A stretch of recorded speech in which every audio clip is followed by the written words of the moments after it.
I got some teams right here that if they follow the Inter Miami way, they can help change the league. Let's talk about it. Ain't been tight, never known curfews. Sunday night quiet, I ain't even out my church shoes. I done been wide, premarital guessing perfumes. Psychoing a lot, they keep asking me who hurt you. Dreaded for diapers, ain't that some shit? You think buying beers and pacifiers made me a pacifist? There's a list of asses that I like to whip in this timeline. Hey, yo, what's up? Welcome to Sports World Talk Soccer, where we talk the world of soccer, a.k.a. football, a.k.a. the beautiful game. And today, we are talking teams that if they follow the Inter Miami way, as far as mindset, as far as the way they're structuring their roster around the current roster rules, they will help the league be more successful. Now, some of the teams is definitely some of the obvious teams that if we point out, okay, yes, this brand would be great. This brand would be great as well. But let's just talk about them. You know what I mean? Because I think if Inter Miami is a team that they didn't change MLS because of Messi, they changed MLS because they stopped thinking small. And I think if these teams I'm about to mention do the same thing of not just thinking small, not just thinking, hey, let's just be a club that just, get players and sell them off to European teams. Let's not be a team that only thinks region, but thinking global. And I think that's the thing that Inter Miami is definitely thinking. I know the owners came out and he showed his priority as far as this upcoming year of what his priority is as far as what trophy they want next. And it wasn't the MLS Cup. You know what I mean? It was, definitely a statement. You know what I mean? I feel like if every team in MLS, with especially these teams right here, circle their calendars and make those statements like that too as well, I think it would help the league just in general. I think Inter Miami, a lot of people, they give them hate. They're like, hey, how are they making this move? How are they making that move? Don't ask how. These teams I'm about to mention, take note. Use that same formula because it only helps the league grow. It only helps the league grow. The league has so much potential. They have so many great teams and great cities, great fan bases that's growing and that's bubbling that I think is going to be great for the league, and I can't wait to see it fully prosper. Yes, I am a very optimistic person, and I see so much potential in MLS and in these teams as well. But some of the first teams I want to talk about is, of course, LAFC. LAFC is a great team. They have a great culture there already of what they're building. Their fan base is bubbling. They have a great stadium. They have a culture there, like I said before, a culture that is for the hardcore fans. You know what I mean? But you have the hardcore fans going, but you have to get the casual fans there. And I think with Sung Ha Min and Boanga there, I think that tandem, they're already showing what they could look like next year. And I think LAFC is one of the closest teams of being that global brand close to Inter Miami in a way to where, okay, hey, let's see what a full season looks like. Now we have our tandem of these two guys. Let's see how we can build around them. And I don't think that they're not far off. They're not far off. Hopefully this new coaching change will help out. Some people liked it. Some people didn't like it. I think we'll have to see. I would have wished that they would have went with a probably a little bit more proven coach. But, hey, they see something in them. Let's see what happens. Hopefully it was the right decision. But I think LAFC, just the position they have, they've already have taken over some of the LA Galaxy fans as far as, the past few years. Yes, I know LA Galaxy won just recently, but I definitely think that LAFC has the opportunity to be one of the top global brands because, each league as far as with soccer, aka football, has their, Premier League. They have their power teams and everything like that. Liga MX, they have their power teams, their historic teams like, Club America, Chivas and stuff. You got people who've been following them since they was 8 years old, 5 years old and stuff like that. And I think, like I said, if Inter Miami continues, on the way they're going, you're going to have that same type of historic following as well. And not just because of Messi. You know what I mean? Yes, Messi is a huge part of it, but it's also, he's not going to play forever. So you have to continue that growth. You have to continue the youth development And, I think that, Inter Miami has the type of mindset. With Savetti there, I think he's a huge key to the future of Inter Miami if he continues to prosper and grow the way he's going to grow. Like I said, I don't see Inter Miami being a team to just sell off talent. I don't think that's the way. I think that if they see potential in somebody, they're going to keep them and, help them be a part of the global brand. And I think if LAFC goes to that same way, same mindset of, hey, investing into that young talent and everything, the youth as well, I definitely think they're already prosperous. I know they have a lot of their youth academies and stuff that they're working on, getting young players built up to bring into the main team and stuff like that. I know it was a guy. I think he was a homegrown guy that I think he was a midfielder. I can't forget his name off the top of my head right now, but he was he came played for them. I think midfielder, one like that. They do have some great talent there in LAFC, and I just think with that market, the LA market is huge. It's very global. You have so many different cultures. It's very diverse.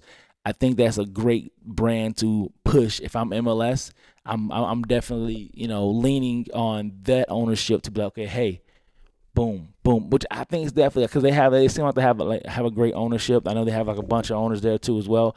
I know my guy Magic Johnson is one of the owners there too as well. But I definitely think that the winning culture is going to be big in LAFC. Yes, they won one championship already. I just think that's not enough. You know what I mean? So that's one team that I feel that, hey, if this team right here can actually push that envelope right there at LAFC even more, like I said, they're already right. They're close. They're one of the closest teams on this list as far as that next step, that global brandness. The other one, let's stay in LA Galaxy. LA Galaxy is like the originator of the format, the formula, the recipe of building around big stars. But they had a pretty bad season. But yes, one of their best players was injured all year long. But at the same time, if you develop your players, if you develop the academy how you're supposed to, this season shouldn't have been that bad. To be one of the bottom teams in MLS, how do you go from championship to this? Yes, I know, roster rules and restrictions, hinders teams at times. But as we're looking at Inter Miami right now, the mindset of like, okay, hey, we're not just going to just settle for this. We're not going to let this happen. I think that we're seeing how a championship team can retool after winning a championship. So I think if they would have did something similar, I think if they would have, had the thought process of thinking bigger, not being comfortable either, because you're LA Galaxy, you are the winningest club in MLS. You know what I mean? So to have that brand shine the way it shined in the previous years will be huge as well. I think that there are a lot of people who know who LA Galaxy is because that's where Slotin went. That's where what's his name? Landon Donovan was famous for. That's where David Beckham went to. So they have, notoriety of, hey, I know who LA Galaxy is. You know what I mean? But we got to continue letting people know, hey, this is who LA Galaxy is right here, now and forever. This is the program, which every team's going to have a better and stronger academy system. You know what I mean?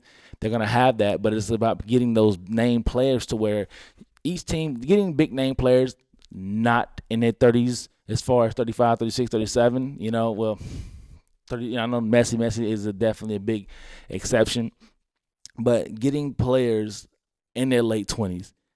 I think we're getting to a time to where, players are going to come to MLS that, is in their late 20s. We're seeing that right now with players going to Inter Miami. Yes, I call it the Messi effect is like the LeBron effect, to where back in the day when LeBron was at his peak and everything like that, people would take less money just to come play with LeBron because they know they have an opportunity to win a championship. They know they have an opportunity to come play with LeBron, look good, and then, hey, my next contract with another team will be huge. So I see that Messi effect being very similar to that, to where people are taking less, to where people are like, trying to do whatever they can to come play with Messi. Because they look at Messi like, man, they're having fun out there, man. Look at the excitement Messi had when he won the championship. Like, this dude has won so much, and he, is that excited still. You know what I mean? So, excuse me. But I think that, getting those names like that is huge for MLS in general, but we have to erase the whole stigma of retirement league. I would say at the max, if I'm signing somebody, 33, 34, at max as far as age and stuff like that, because I just feel like I said, we'll erase that stigma as much as we can. There are certain exceptions, of course. I'm gonna name one of the exceptions and just a little bit on a team that I feel like if one of these teams get this player, I feel like it'd be huge, especially in this time frame. It'd be huge. But like I said, LA Galaxy definitely needs to, relight up that flame of who they are. They are LA Galaxy. They are a team that's historically winning championships in MLS. Getting players to where, you have that name recognition is huge. And like I said, I think they have a great opportunity to also be one team. But I do have LAFC up above them, because look at LAFC. Sung Hung Min, Bwanga, they're not in that 38, so what I think they have a huge opportunity to win it next year. Just saying. One of the other teams is, we're gonna fly from LA. We're gonna go to New York City FC. I think the advantages they have, one, they're owned by the same ownership that owns Manchester City. So you have ownership that has the pockets. You have the ownership that has the desire to be a winner. They have a new stadium coming. It's gonna look amazing. It's based off of AI rendering and stuff like that. I think New York City FC is gonna be a huge club. Could be a huge club, but we need those names there as well. We need that strong academy system as well. We need them to push the envelope a little more. I think that if they get great DP signings, that of course, it's about who will win. And in this case, I'm going to talk about both the New York teams together at once, because they're two teams. Like I said, about markets, the LA market, the New York market. All these teams right here has to be good in MLS. We have to get these to be some of the power clubs. The New York City FC, New York City Red Bulls. They're owned by great ownerships that are winning in other leagues and countries. But I think one guy who can come to either one of these clubs, New York FC or the Red Bulls, is Griezmann. If a player like him, which he's like 34, 35 years old, that's one of the exceptions, comes to one of those teams, I think it's huge because of his name, first of all. And to be in MLS at the same time as Messi, at the same time as Sung Hung Min, at the same time as Thomas Mueller up in Vancouver, I think is huge. It's an attraction for the whole league in general. But he would have to come this year. He has to come this year somehow, some way to MLS will be huge. And I think one of the New York teams will be huge for him and huge for MLS. I am an Inter Miami fan, so the rumors of him going there are cool. But if I'm looking from a league perspective, I don't want him to go to Inter Miami. I want to spread that talent out. I don't want it to be like, oh, yeah, this that one team that just dominates everybody. I want to look at it like, okay, hey, this right here is a player who has a dominant, this is a team that has a dominant player, and then we can all, see these great matchups. And I think him going to one of the New York teams will be huge. If I had to choose one between the New York City FC or New York Red Bulls, if I'm him, I'm going to FC, New York City FC, just because of the whole Manchester ownership. So the ownership has a like I said, a deeper pocket, and they just got that new stadium coming. If I'm him, I'm gonna go there. I think, like I said, the New York market is screams global success. It's one of another diverse situation in America, to where you go to New York, you see so many different cultures, you see so many different people who love soccer, and the whole soccer fandom is growing more and more. I think this new stadium that's coming into 2027 is going to be huge for New York. So having that name, having those guys right there come, I think, you got to have it. New York, you got to have a name. You have to have a name, both New York FC and Red Bulls, and have that rivalry because everyone loves rivalries. You know what I mean? But at the same time, you have to establish your academy. You have to establish your youth. I think that's huge for MLS in general. But I think we are on the way to where that's becoming more and more. But having those big names will help young American players who are training to be the next great soccer player. It will help that influence. Like, oh man, I seen Griezmann play, this team right here, and it inspired me to play. I think that's huge because I do want more American players in MLS, in soccer in general. I think that's big for our culture here in America of having our own come out and play. You know what I mean? But hey, talent is talent. I think Don Garber said recently on a podcast, Unfiltered, with Tim Howard and Landon Donovan. Because the question was about American players versus European players. Not a lot of American players on the winning team of Inter Miami and other teams and stuff like that.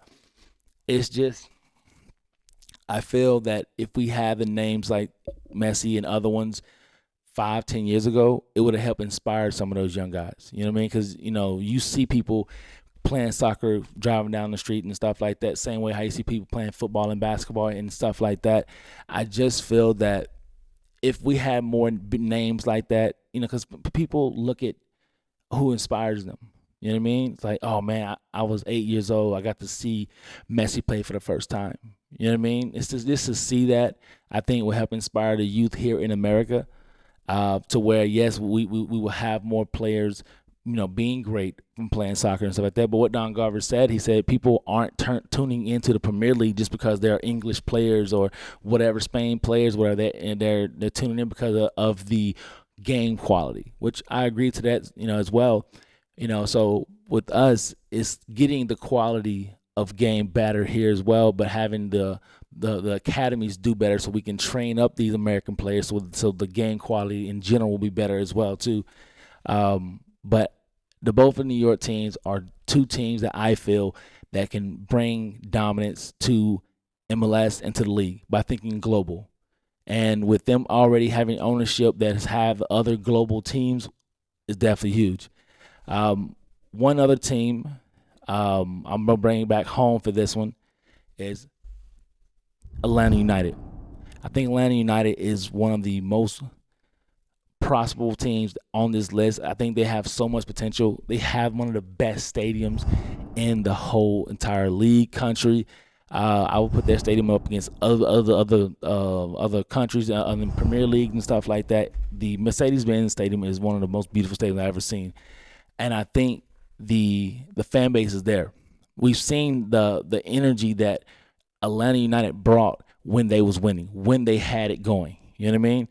And like I said, from Georgia and everything, I remember seeing the energy. I'm like, man, the Atlanta United, like, people weren't talking about the Falcons. They weren't talking about the Hawks at that time. It was all Atlanta United. And even at how they were last year, that average attendance was still around about 40,000 in that huge stadium. So that's their average attendance in a losing year. So just imagine if they're back to where they were, back in 2018, 2019 and stuff like that. If they get back to that stage, they just brought Tata back, their coach and stuff, getting that culture back. That's the main thing I feel, getting that culture to where, you have the players, you have this huge stadium and everything like that. Ownership, they're not afraid to spend money. That's one thing I like about Arthur Blank. He's not afraid to spend money, but it's about picking the right people. And hopefully, they will sort things out and pick the right people because you have the great brand of Atlanta United. You got one championship now. We need another one to come into Atlanta. But you have the fans there. They're ready for it. They're ready to cheer on. They're ready to see greatness.